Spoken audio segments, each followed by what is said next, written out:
Hey gang, and welcome to the latest episode of Uncle Josh's True Scary Stories. Thanks to all who are liking, sharing, subscribing, and commenting on each volume.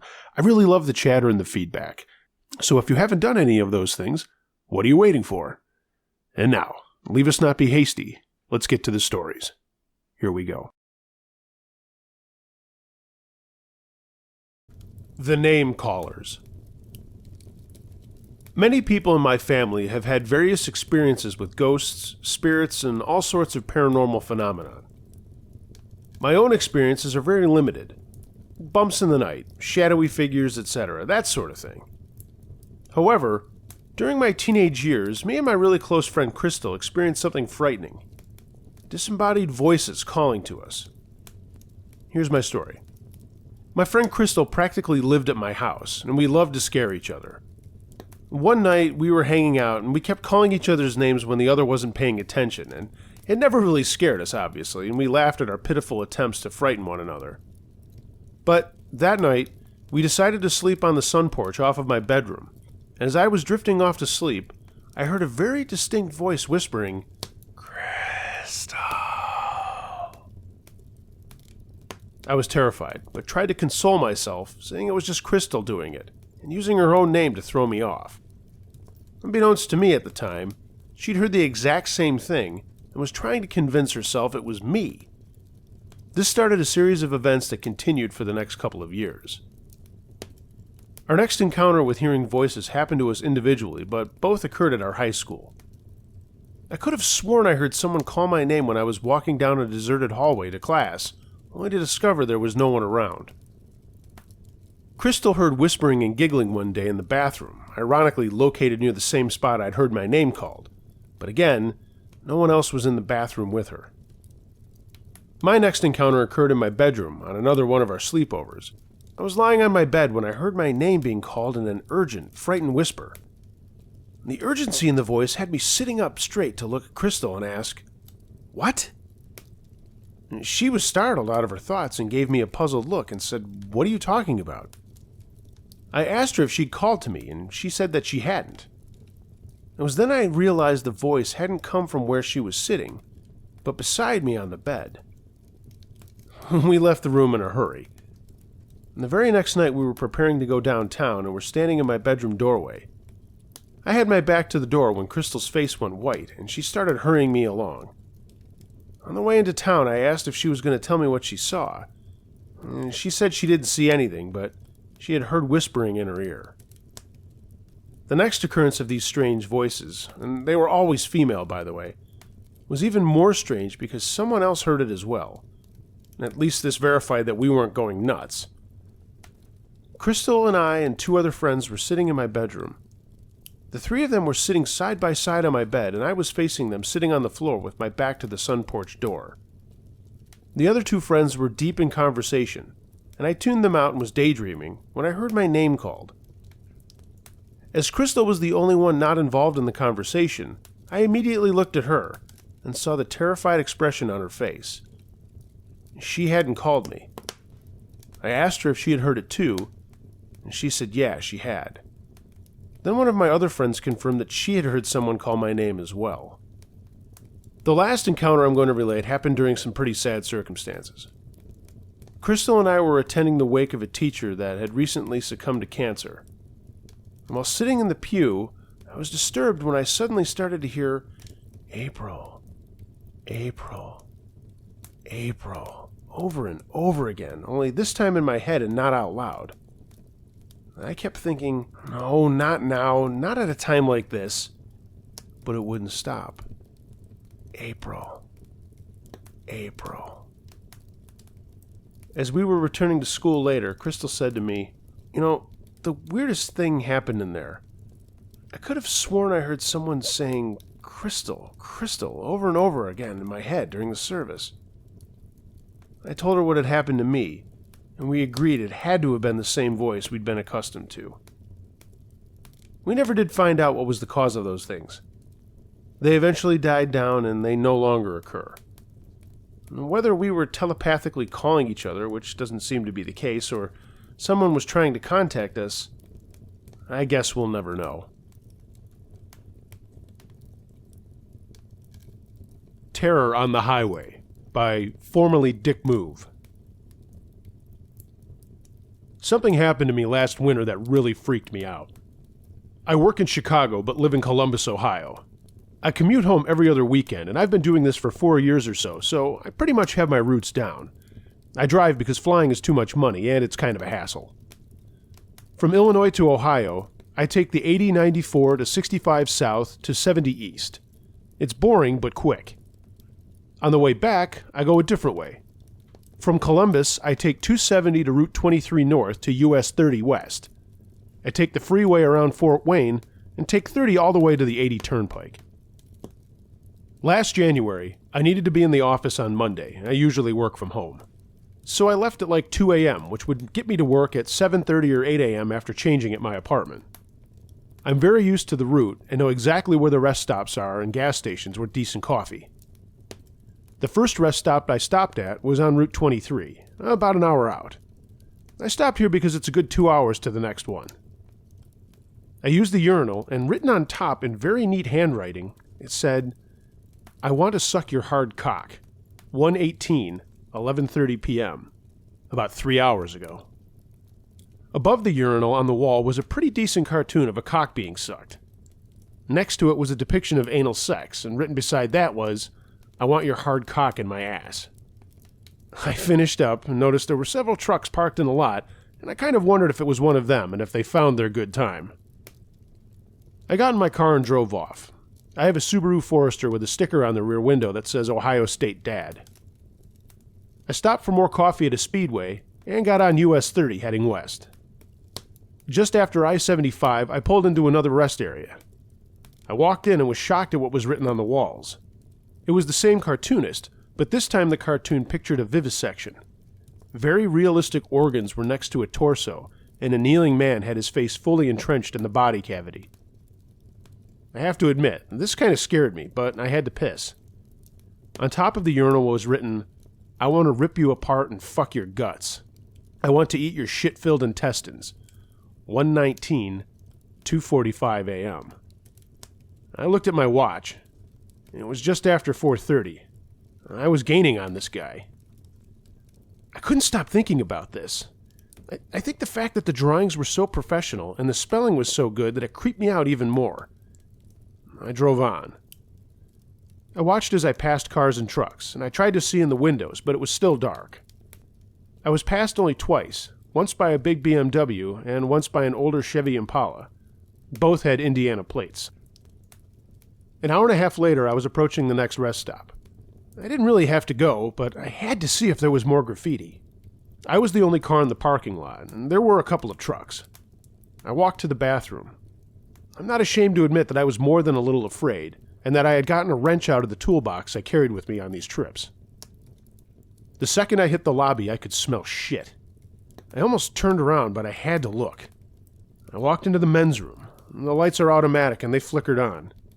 In foot-high letters, written in shit, which I think it was shit anyway, it said, "Almost there, Dad. Ohio. Lol."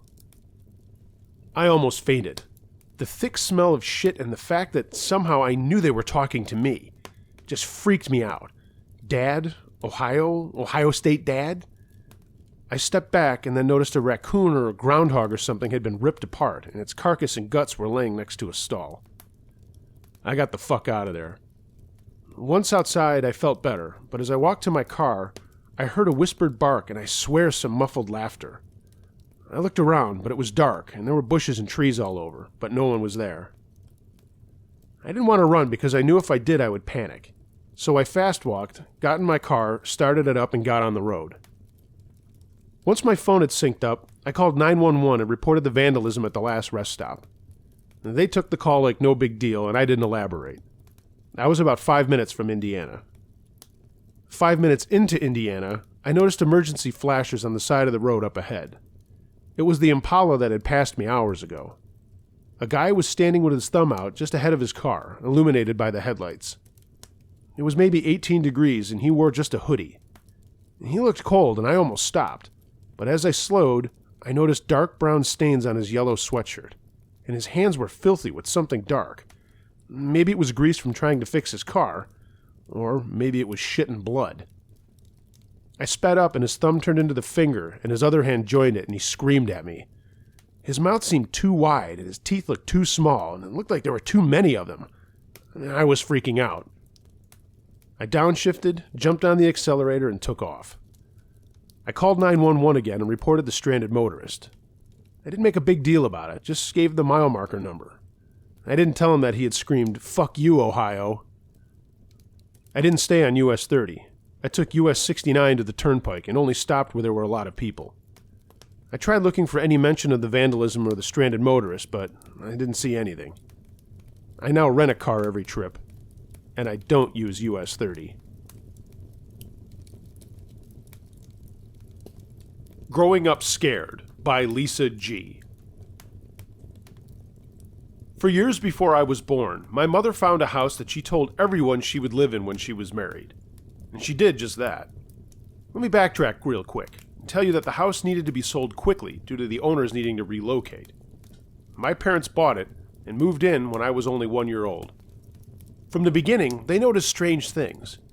They would hear people walking in our kitchen and voices that were muffled of what sounded like a man and a woman arguing. I was sleeping in a crib, but every night I was crawling through the house, knocking on the walls and putting my ear up to the walls. Our home continued with this activity, sometimes more intensely, and then sometimes with nothing, but that was usually short-lived. When I was around 7 or 8, I was in the spare bedroom watching TV, and my father was at the other end of our house. I was facing towards the hallway when something caught my eye. It was a figure, a blobby black figure that hovered in the hallway outside the room I was in. It did not make any noise, and the blobby-looking figure, which I will call it that for lack of a scientific name, just sort of shimmied its way along the wall. I watched it for a few minutes before I called out to my dad. When he didn't answer me, I called out to the thing. I yelled louder, and in doing so it vanished, and I heard my father run through the kitchen and into the hallway. He put the light on in the hallway and came into the room to see me. He had the most unsettling look on his face as I relayed what I had just seen. And I told him even though the hall was pitch black dark, this thing was blacker than the color black, and it left when I yelled at it. He must have believed me because he left the lights on and made me stay with him the rest of the night until my mom came home. We didn't discuss it anymore, and I never did see that thing in the house again. But it wasn't gone.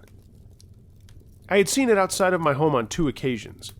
Our home had already been blessed at this point by one Catholic priest who left the priesthood not long after that blessing. My parents thought it would be a good idea to have the home blessed again, so we had another Catholic priest do the blessing, but not soon after he did, he died unexpectedly. Growing up scared was just the way it was for me. I mean, we were normal people, but we were living in unusual circumstances. We had a cousin from Yugoslavia stay with us for about a month when I was 16 or 17 years old. We set him up in that spare room, and after about a week, we noticed he was going to bed later and later, but was getting up earlier and earlier, around 4 or 5 a.m. every day. He was looking very tired, so one night my father and he were having a couple of beers, and my father asked him why he looked so tired. Was he sleeping okay? My cousin replied with a deep sigh, saying, I don't know, my room, the walls. And then he started imitating a banging noise. He pointed to his watch, showing my dad that it was always at 3 a.m. that this would happen, and that's why he was always awake. My cousin had to go back to Yugoslavia, and we had a going-away party for him at a place about 7 miles away from my house. My boyfriend picked me up from the party a little early, and we went back to my house to fool around. When Eric and I went in, we heard someone open the front door and walk in. We jumped up and looked at each other, and then we looked around the corner to the front door, but no one was there. Later, I was in my room alone when the noises started in the kitchen, and then I heard the whispering of that man and woman. I walked out of my room and through the kitchen, and this big gust of wind came at me, or through me. I mean, it blew the hair back right off of my face. I didn't know what to do, and I just told whatever it was to stop it. A few weeks later, my boyfriend and I went to a seminar at Chatham College in Shadyside, where a famous couple were giving a talk on the paranormal. I raised my hand to tell some of my family's story, and the next day, the couple was at our home. While they were there, I felt I needed to discuss everything. What I'm about to write here is very difficult. Sleeping in the spare room one evening, I was on my right side. I heard tapping on the wall next to me. In my mind's eye, I could see what appeared to be an old hag of some sort. She was old, with long, stringy gray hair, dressed all in black. Her clothes were like a robe with a hood on it, and I could feel a bony finger get inserted into my rectum. Yeah, I know, pretty gross.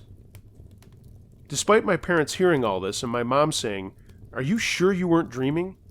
it was confirmed later that morning when I went in to get a shower and saw claw marks and scratches that went from the inside of my buttocks to the outside. I told the investigators about the experience I had during the blizzard of '92. As I walked up to the front door, I heard the whispering of the man and lady. It was literally coming through the heavy oak front door. I was sure it was my mom and dad waiting inside, but no. I was tired, so I went into the family room and just sat on the couch. The whispering started again, but this time it was coming from the wall, and then it shot to another part of the room.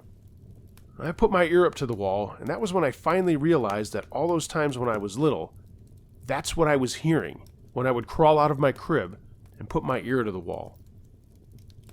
While the investigators were at our house, a medium did a walkthrough. She explained that where my parents' home stood, there had once been an 11-room farmhouse. And there was a woman named Elsie, a daughter named Claire, and a man. I'm not sure if he was the father or boyfriend of the mother, but the psychic impression this medium received said that the man was named John, and he was sexually molesting the little 5-year-old girl. He told the little girl that if she told anyone, he would kill her. Claire did tell her mother, and John supposedly killed the little girl. In a fit of rage, the mother killed John with an axe in the area of what is now my parents' kitchen. Then the impression the medium got was that the mother hung herself. We went to our local courthouse and verified there was a farmhouse that stood on the land that is now my parents' house, and we did find the names of John and Elsie, but then the trail went cold. The medium felt a demonic presence, and the presence of a benign spirit in the house as well. Our home was blessed a third time by a Serbian Orthodox priest who said all his prayers in Latin. We burned candles for 7 days in our house, and the doorways of the house were blessed with holy oil from Yugoslavia. During this blessing, the lights were flickering, the phone was ringing, with no one on the other line except for static, and the priest instructed my mother to leave it off the hook for the remainder of the blessing. I was not there at the time of this house blessing. I was at work. I was talking with the owner of the store about the things that had been going on in our house for years, and he made me sit down and talk with him. What he told me validated everything my family and I were going through. The people that sold the house were not relocating out of state as they had told my parents. They ended up moving to another town about 15 minutes away. My neighbor told me that the wife that used to live in our house would run over to his house next door crying and yelling, that she heard people walking and talking in her house, but there was never anyone there. That was the real reason they moved, and took my parents' offer on the house, despite it meaning the sellers were selling at a loss. My parents still live in the home. Things still happen, but less frequently. I now have 2 children of my own, and my oldest is always seeing things, and we have seen him talking to someone in the room when no one else is there with him. His toys turn on all by themselves, and it happens more frequently when he is at my parents' house. Many other things went on in that house, and it would take me a lot longer to go into it all, but right now I feel somewhat liberated having shared this with you. I want people to know these things are real. They do happen to normal, everyday people. If you are a parent hearing this, please, if your children are telling you they are seeing or hearing things, do not discount them. Imagine how they feel, thinking that their own parents don't believe them. I was fortunate to have the loving and understanding parents that God gave me. It was a very scary time. I know it will be scary in the future, but there's really nothing we can do about it. My Time as a Mormon Missionary by Brian D. Between 2006 and 2008, I was a Mormon missionary. My mission was in Utah, go figure. One night in December of 2006, I was serving in Springville, Utah with my companion. We had gotten dinner at a local Mexican place, and while we were there, we met a mother and her 16-year-old daughter from Oaxaca. My companion and I both spoke Spanish. They began telling us problems that they had been having with their younger 12-year-old daughter who wasn't there. A lot of creepy stuff had been happening, and the young girl had been acting out. They told us how the younger girl would be breaking stuff and screaming nonsense at them. The 16-year-old was terrified and told us about one incident when she was using the mirror in her sister's room to take a picture on her camera. The girl had a sad clown poster in her bedroom, and when she took the picture of herself in the mirror, she looked at it and saw that the clown was smiling.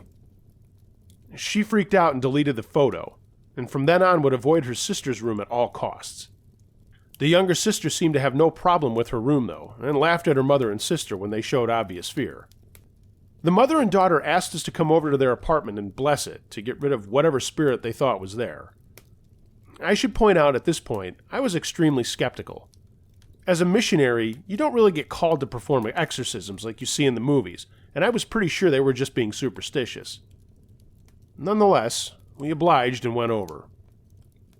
The younger girl was staying at her friend's house, so it was just me, my companion, the mother and the daughter, and another guy who lived next door to them. It's Utah, so like all her neighbors are Mormon, and missionary rules stipulate that two missionaries can't be alone in a home with the opposite sex without another male non-missionary being there. When we got there, I felt this immediate sinking feeling inside of their home. The younger daughter's room was visible from the living room. The door was open, and it was completely dark inside. I knew that clown poster was in there, and I was curious to see it. But as I stepped towards the room, the hair on my arm stood up, and I could feel this huge sense of fear coming over me.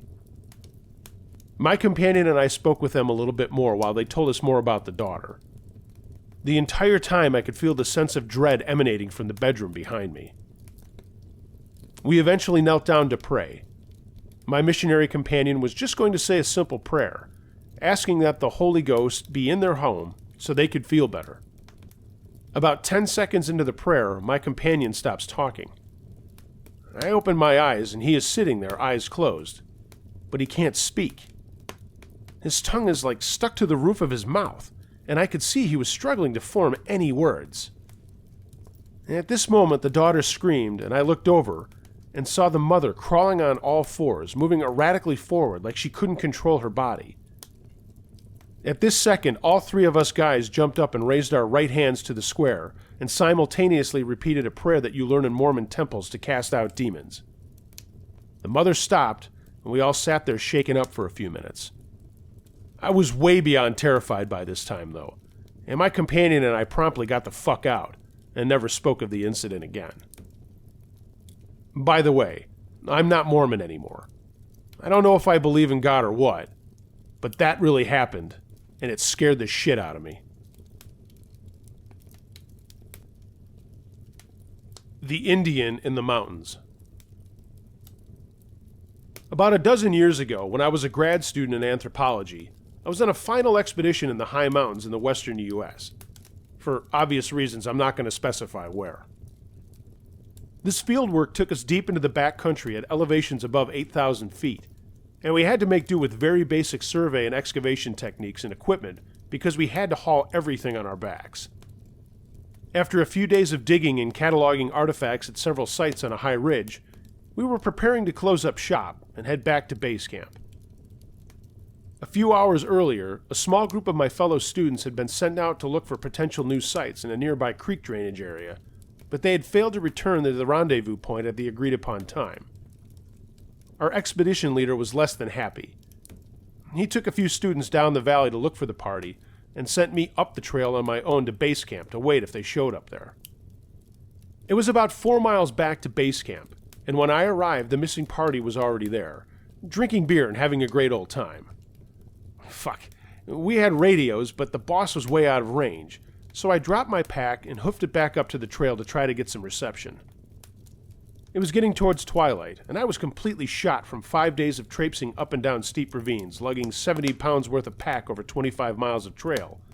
Top that with eating freeze-dried food and digging in the dirt.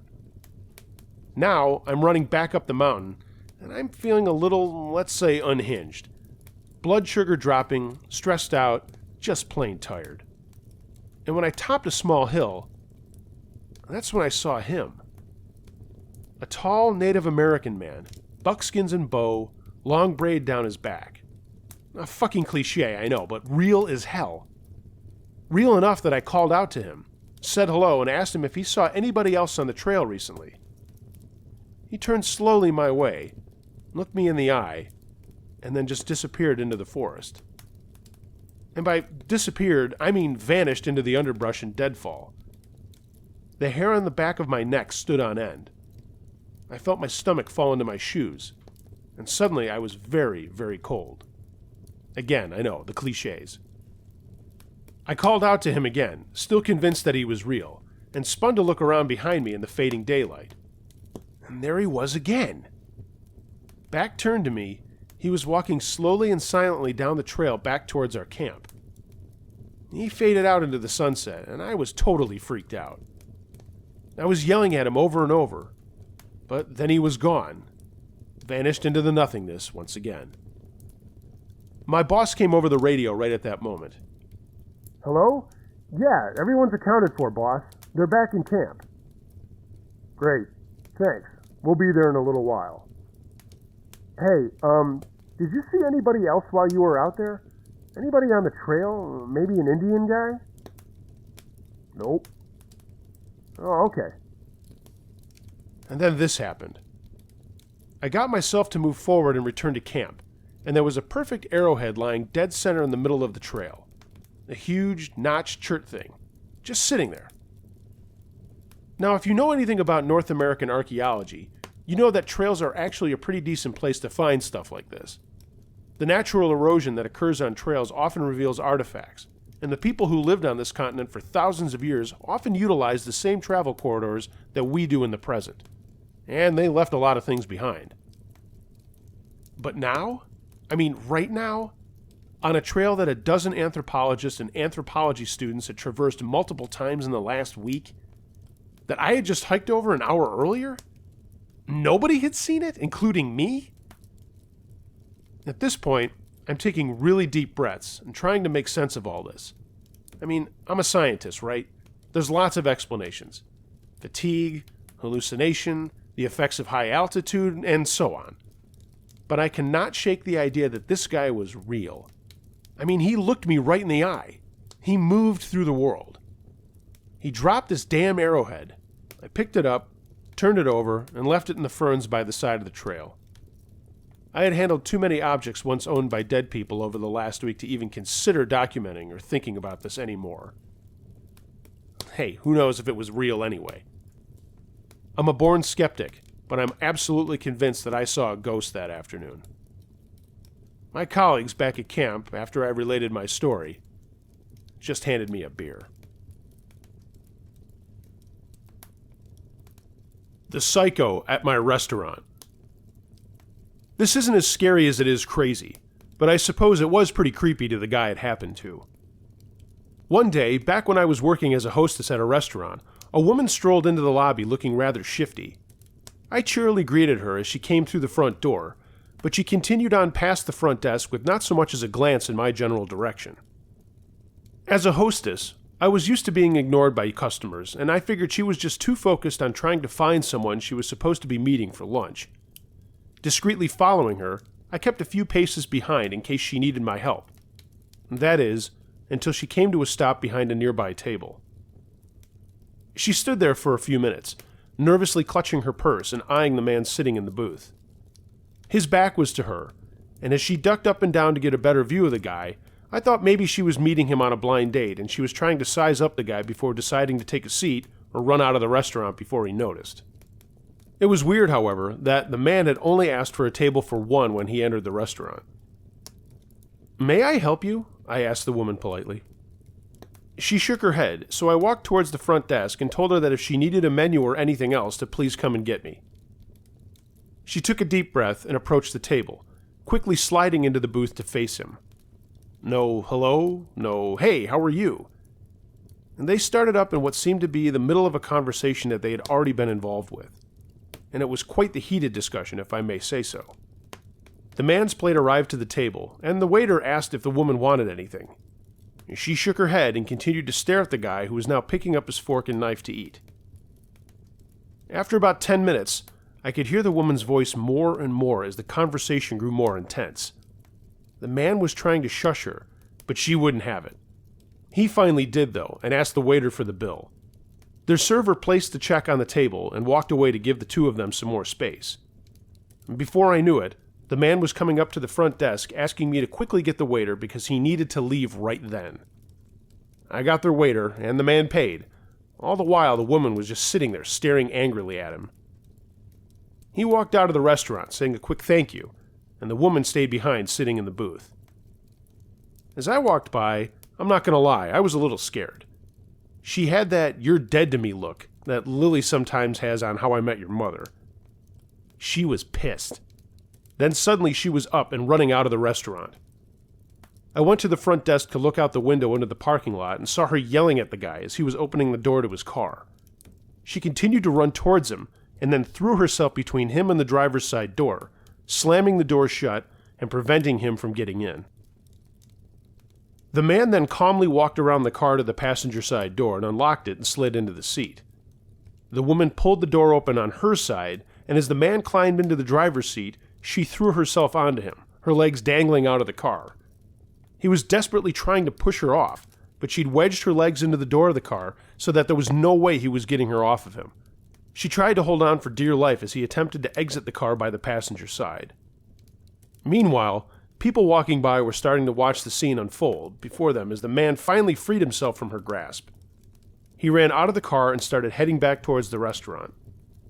I quickly ran behind the front desk so he wouldn't notice me watching the craziness of what was happening outside, and I saw the woman getting out of the car and slamming the driver's side door as the man asked me, and very politely I must add, to call him a cab. So I did. He waited in the front lobby as the woman paced around outside waiting for him to come out. She had finally had enough of waiting and stormed into the restaurant and took a seat right next to him.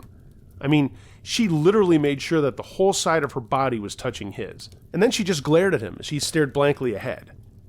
She talked. He didn't. I saw the cab pull up to the front door, so I told the man that his cab had arrived, and he thanked me and got up to leave. The woman shouted at him to not go, but he wouldn't listen. As he got into the cab with her yelling at him, she did the same thing before when he was trying to get into his own car. She threw herself onto him, making sure to dangle her legs out of the car so the driver couldn't drive away. After about 5 minutes, I could tell the cab driver was starting to get extremely angry. He yelled at them to both get out and drove away, never looking back. That's when she pulled out a knife and started waving it around. By this time, the man was finally starting to yell. I could see him yelling at her to get away from him. He attempted to get back into his car, but she was a complete maniac at this point and was one step ahead of him the whole time. I saw him trying to push her away from the car door, and then suddenly he was off and running. He had somehow grabbed her own set of keys and was running to her car. She chased after him and caught up to him before he could figure out which key was for her car, and a screaming match began. All the while, he was trying to fake her out by running back to his car and then quickly spinning around to run back to hers. She's screaming and thrashing around with this knife. Finally, he gave up trying, and she just kept screaming and crying and waving the knife around. She moved in and tried to wrestle her keys away from him, but he grabbed her by the knife arm and held on with all his might. And then he did something that made me think, shit, did he really just do that? I even asked it out loud to the two other waiters who had joined me to watch this crazy show going on in the parking lot. We were shocked.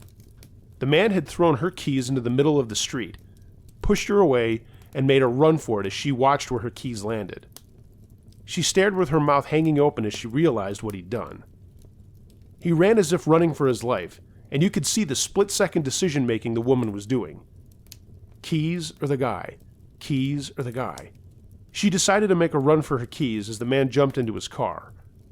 At that moment, no cars were driving down the road, so she ran right into the middle, grabbed her keys like a football player running drills, and made a mad dash back to his car. She was too late as he pulled out of his parking spot and headed towards the exit. She tried to run out in front of his car, but he had already pulled ahead of her before she had a chance to pretty much throw herself onto his moving vehicle. She bolted to her own car, threw the knife away, got into the driver's seat, and drove off like the Dickens, heading in the same direction he did. The whole day, the staff talked about what was going on. Some thought it was his mistress and he just called things off and she couldn't let it go. Some thought it was his wife or girlfriend who was just checking up on him to see if he was cheating on her. Some thought maybe it was some psycho stalker. Whatever she was, It was one of the weirdest moments I have witnessed at work, and I truly hope that guy is okay. Phantom Assault by Elizabeth. I am 43 years old, college educated, and have spent nearly all my life in rural Maine. I was born in Connecticut. I don't have any clear memories before the age of 5 or so. At that time, my parents were at least separated and perhaps already divorced. My mom, us 3 kids, a large man-eating dog, and a rat-catching cat lived in the upstairs apartment of what had originally been the Captain's Snow House on Pacific Street in Rockland, Maine. It was built sometime in the late 1800s. The house was very run down, and we were very poor.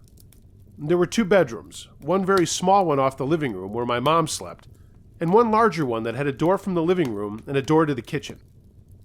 The 3 of us slept in the larger room, my older sister and I in a double bed against an outside wall with its foot facing towards the kitchen door, and my older brother in a twin bed that was sort of diagonally across the room, towards what would be the center of the house, just inside the door to the living room with the head of the bed against the living room wall.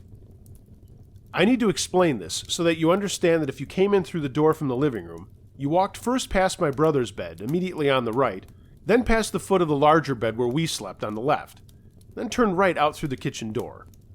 If you continued right through the kitchen, you came back into the living room again, making a circle.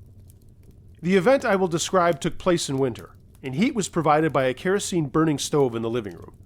However, at night my mother would close the bedroom doors to conserve on the heating bill, leaving only the living room, kitchen, and bathroom to be heated.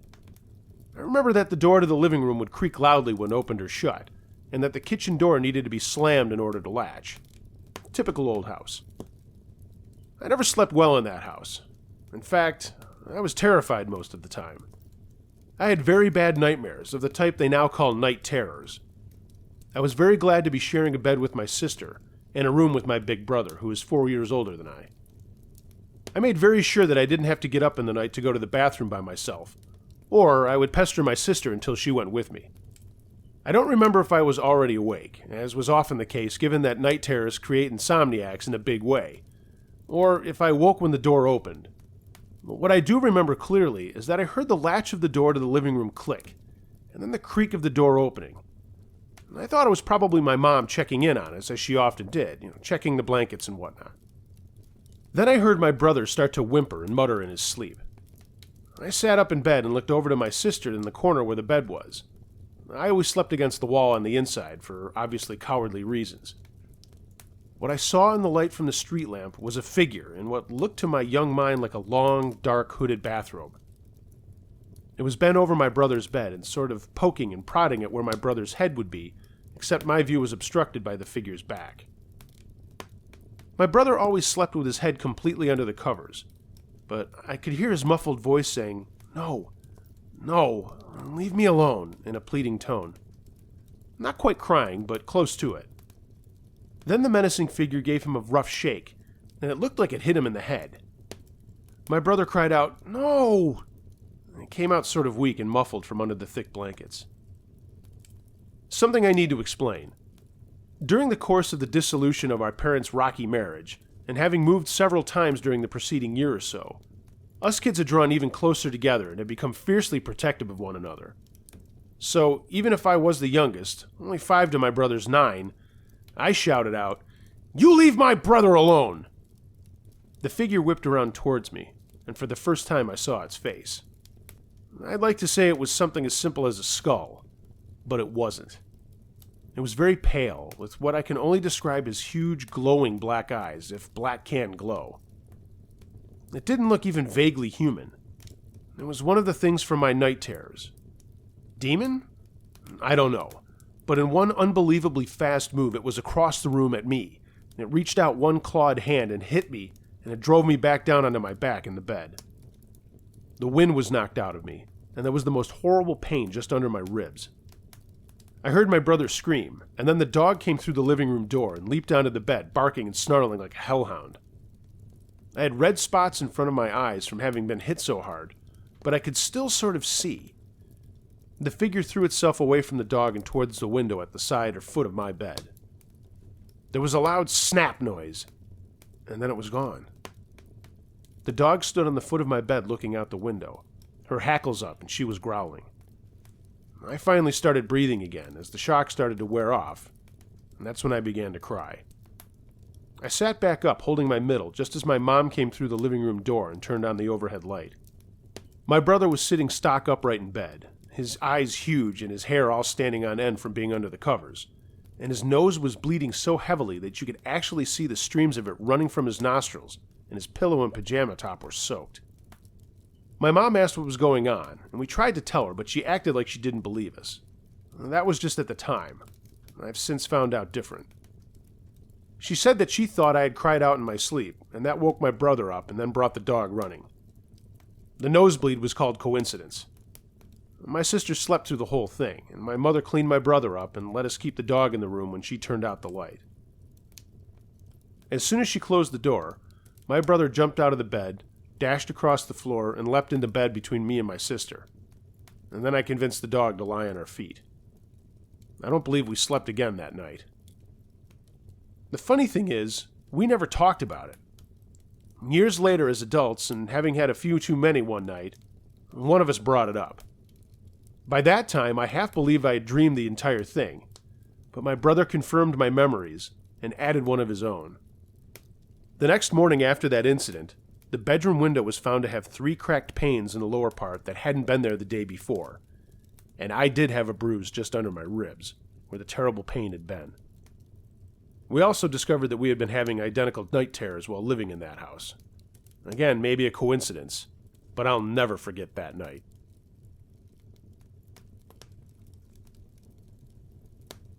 Cracked Gravestone.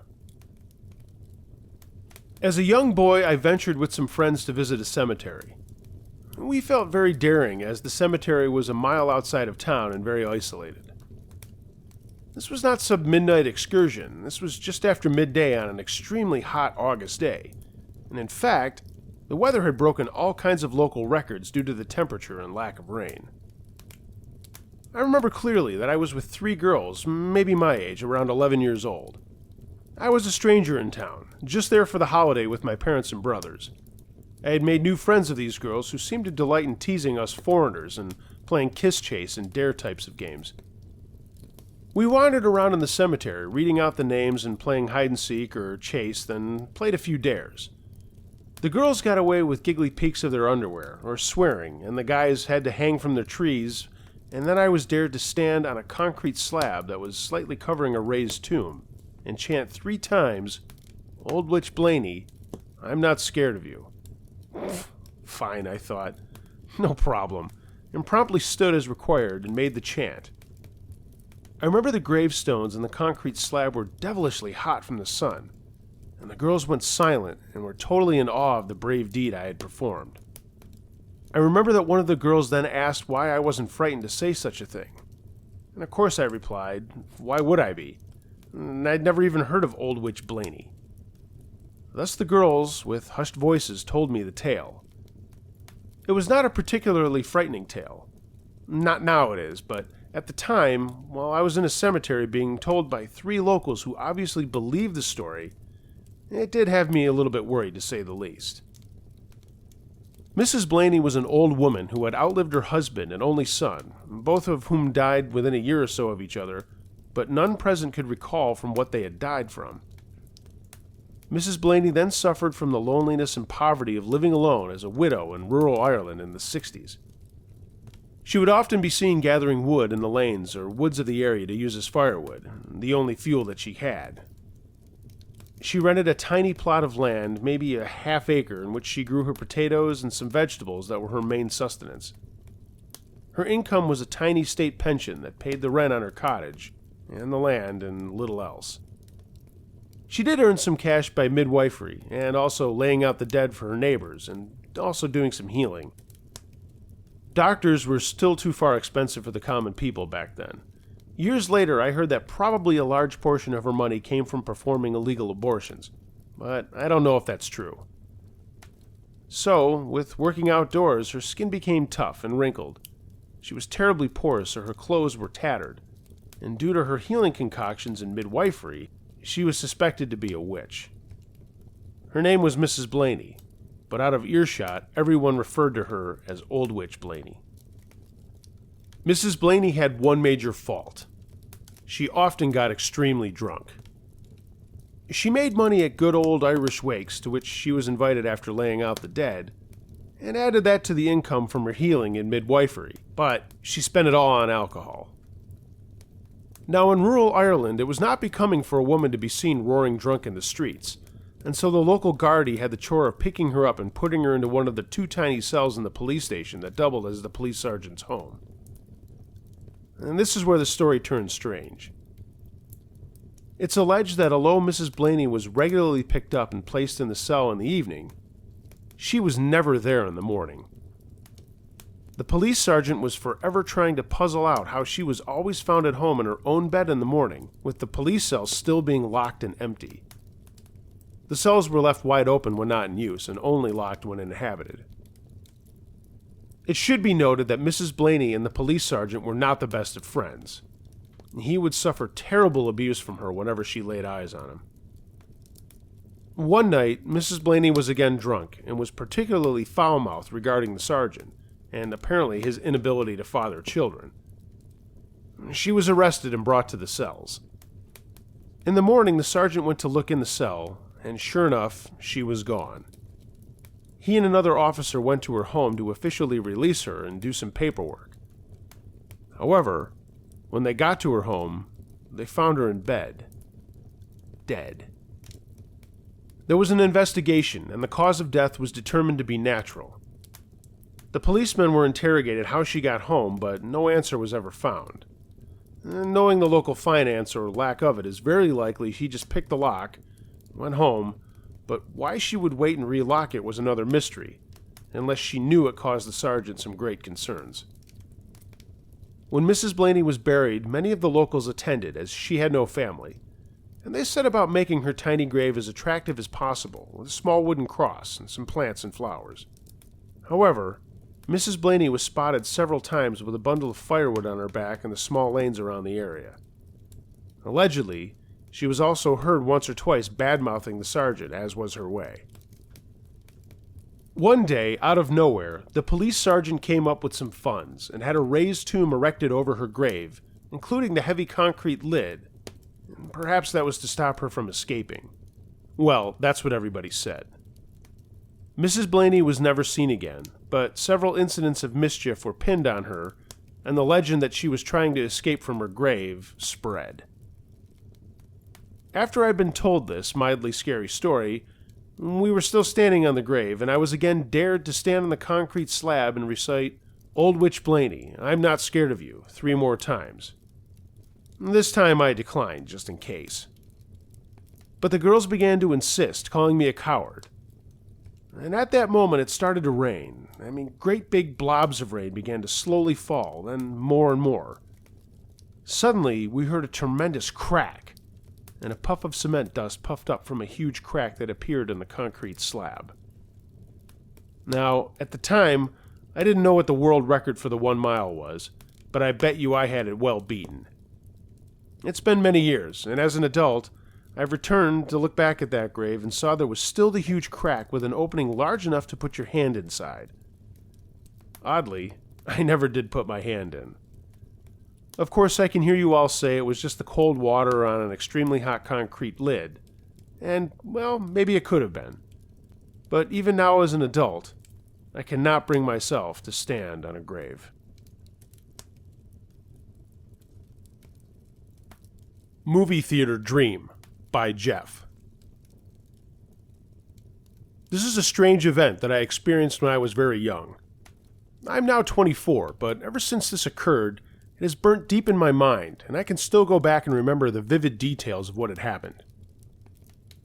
It began as a dream, and I remember it was my dad, older brother, and myself waiting at the local bus stop for the number 9 bus to arrive. Behind the bus stop was an abandoned building that for some reason had my attention while we waited. So I wandered off to get a closer look, and the whole front of the building was boarded up, with the exception of the entrance doors, which were missing the glass frames, making it easily accessible for anyone to enter. I advanced further, entering the building, and was standing on shards of crushed glass, and as I looked to my left, there was a register booth with a glass display underneath, which was also smashed, and popcorn was spilling all throughout the display case and onto the floor below. At this point, I realized that apparently I was in a movie theater, and I was excited because I remember as a child I loved going to the movies to see the action flicks, and this is probably what drove me further into the theater. Behind me, I could hear my dad calling out for me, warning that if I didn't listen to him and get back to the bus stop, that he and my brother would leave without me. I was stubborn and ignored my dad and continued to walk further inside the theater and entered the auditorium where the lights were off. The projection screen was brightly lit, but nothing was playing. There were also a few seats occupied by guests, but they had an eerie stillness to them.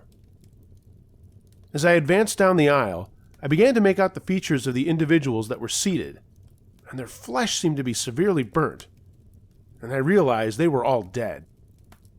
The chairs were also in bad shape, but by now I was scared and didn't know what to do. Then I noticed from down the aisle, one of the emergency exit doors swung open, and something made its way through. It strolled at a fast pace towards me, in the middle of the aisle, and began to come directly at me. To describe what it was, I only remember it being not much taller than I was. It had arms that were long, and they dragged along the ground as it walked. I started to run back to the bus stop where I was hoping my dad was still waiting for me, as this creature continued its pursuit. To my horror, the bus stop was completely empty, and there was no one there to help me. I then turned and ran around the building till I was tackled by this thing, and I screamed, and that's when I woke up. After a few minutes of me waking up and sitting up in bed, I knew I was awake, and that's when I saw my closet door open slowly, and out came that same creature from the dream. As frightened as I was, I did my best to focus on it. I remember looking over to where my brother was sleeping, but he was completely out, and I was just terrified. This thing continued to approach me, and I noticed it was dragging along a toy fire truck I had had at the time. As it got to my bed, it extended its arm and appeared to be handing over my truck to me, but that's when I screamed for my parents who were sleeping in the next room. I covered my face with my blanket and screamed for the life of me, and finally the door to my room flew open, and my mom and dad entered the room, turning on the light. My parents were very concerned about me at that point, and I remember just crying in relief from their comfort. The thing was no longer in the room, and my dad checked the closet to find nothing there. I slept the rest of the night with my parents, worrying about my older brother the entire time. All I remember after that was that I never wanted to sleep in that same room again, and in fact, sometime later our rooms were switched over. Now that I look back, there's a lot of things I wonder about that experience. Like, what was the meaning of the whole burnt movie theater in the dream? And why was this creature trying to give me a fire truck toy when I woke up? Was there some kind of connection to a fire, the creature, and myself? Was it some kind of warning? I don't know, but every time I think back, I only wish that this had occurred later in my life, as I would know a little bit more about how to react to such a situation. This is a true experience, and I have long come to terms that it could have been anything from it all just being a dream, or possibly something much more. Recently, I brought up the topic to my mom, which I do every now and then, and I asked her if she remembered that night, and she still recalled it faintly. She then told me something that she experienced during the time when our rooms were changed around. During that time, my mom and dad had separated, and she was lying in bed in my bedroom one night when my brother and I were off with my dad. She doesn't remember why she was in there, but she remembers falling asleep and waking up to someone or something crawling from the foot of the bed behind her as she was facing the opposite direction. She described that it felt like a person that was going to lay down beside her, and then she felt arms wrap around her upper body, and she said she closed her eyes because somehow she knew if she looked back, she would not see something pleasant.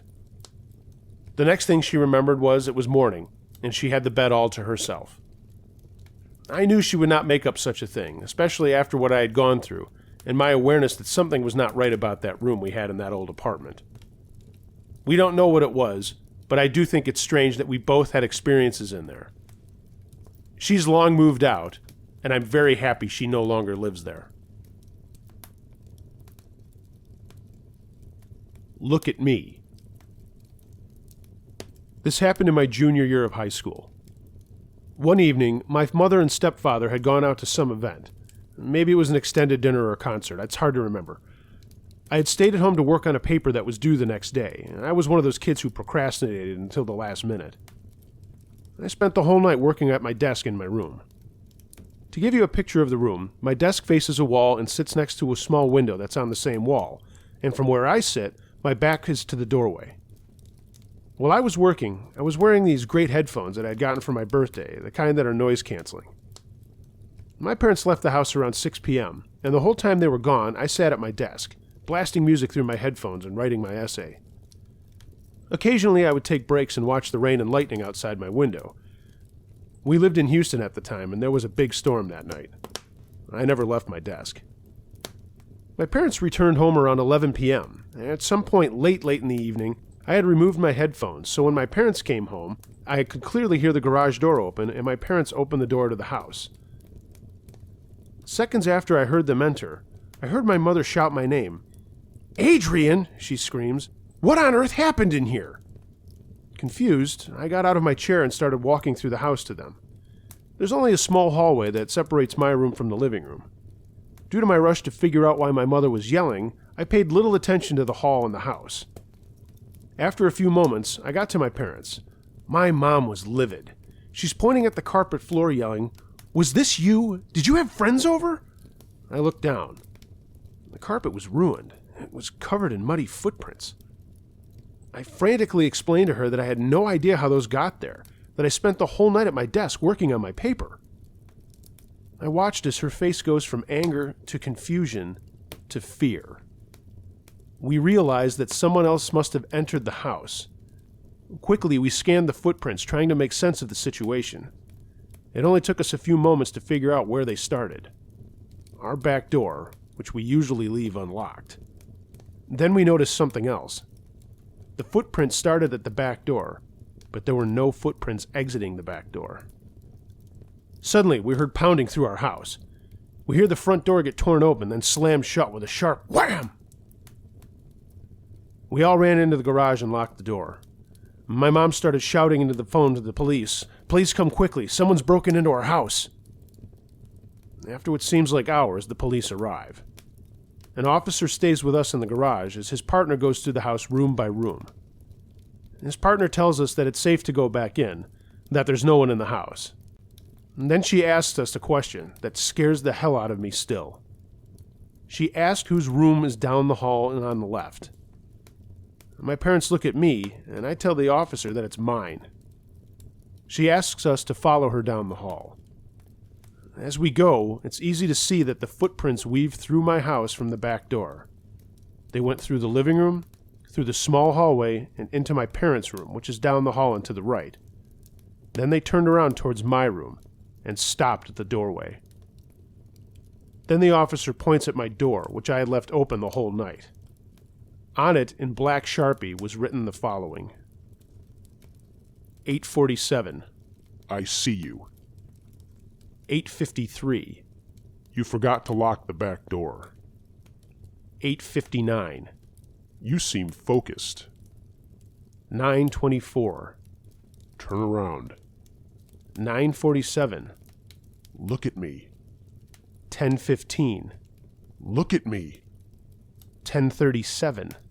Look at me. 10:49. Look at me. For nearly 2 hours, someone stood in my doorway watching me. To this day, I shudder to think about what would have happened if I had ever turned around and looked at them. Sleepwalking. When I was 23, I was staying overnight for the first time at a girl's place who I had just started dating. We fell asleep, and at some point during the night, I rolled over to throw my arm around her, and she wasn't there. I wasn't overly concerned, thinking she had probably gone to the bathroom or to get a glass of water or something. Then I got a feeling like I was being watched. I had my back towards the door, and I looked over my shoulder to see her standing in the middle of the room, mostly still, but trembling slightly. I asked her if she was okay, and she didn't answer initially. I asked again, and she responded, her voice shaky and fearful. "He's in the living room. He says he's going to kill you." I was gripped by panic immediately. Her apartment is a one-bedroom in an older building, and it kind of sucks. I had to snake from the bedroom, through the bathroom, and through the galley kitchen to the living room. I pulled a kitchen knife slowly from the knife block as I snuck past it, and I heard her say, "I begged him not to," as I tiptoed towards the living room. I paused briefly and stole myself up for whatever was in that living room, and then burst through the doorway. Nothing. Nobody there. I let out a relieved sigh and then went back to the bedroom. She was still standing there, exactly how I left her. I faced her, put my hands on her upper arms, and said, "Are you asleep?" And she started convulsing violently and collapsed into a heap on the floor. There would be many more sleepwalking and night terror adventures in the short-lived relationship I had with her, but this one really stuck with me. Alright, not exactly a ghost story, but what the fuck do you want? It was scary.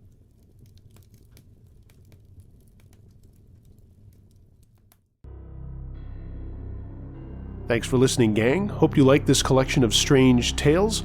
More to come, and I've recently got a creepy story from a police officer, and I think I'll do a quick volume of police stories. So if you're Leo and want to share, please do so.